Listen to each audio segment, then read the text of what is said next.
Əli Kərimlinin daha bir yazısı Qərbin nüfuzlu fikir platformasında. ABŞ və Avropa Azərbaycanda demokratiyanın məhv edilməsinə göz yummamalıdır. Dünyanın nüfuzlu fikir və media platformalarından olan Project Sindikat AXCP sədri Əli Kərimlinin yeni yazısını dərc edib.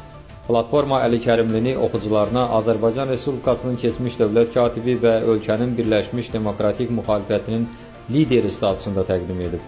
Yazının tərcüməsini diqqətinizə çatdırırıq. 2026-cı ilin iyun ayında keçirilmiş parlament seçkilərində partiyasının qələbəsindən əvvəl də Nikol Paşinyan 8 il idi ki, Ermənistanın baş naziri idi.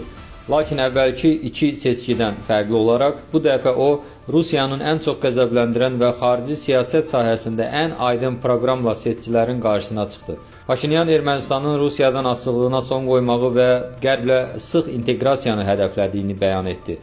O, həmçinin Ermənistanın Türkiyə və Azərbaycana, o cümlədən 10 illiklər boyu Azərbaycan-Ermənistan münaqişəsinin mərkəzində olmuş Qarabağa dair tarixi ərazi iddialarından imtina etdi.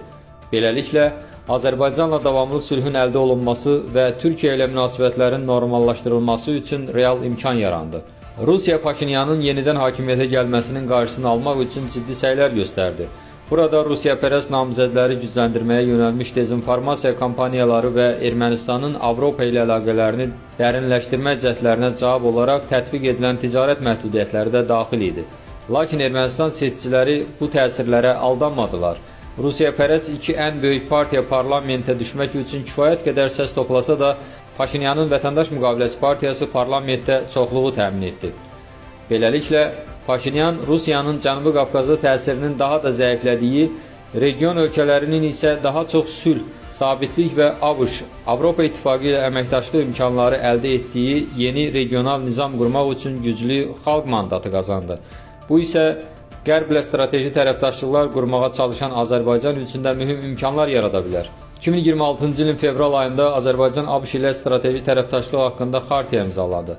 Sənədin məzmunu əsasən ümumi niyyətləri, dövlət və özəl sektor investisiyalarının səfərbər edilməsi, süni intellekt sahəsində əməkdaşlığın genişləndirilməsi kimi məsələləri əhatə etsə də, bu, münasibətlərdə irəliyə doğru mühüm addımdır.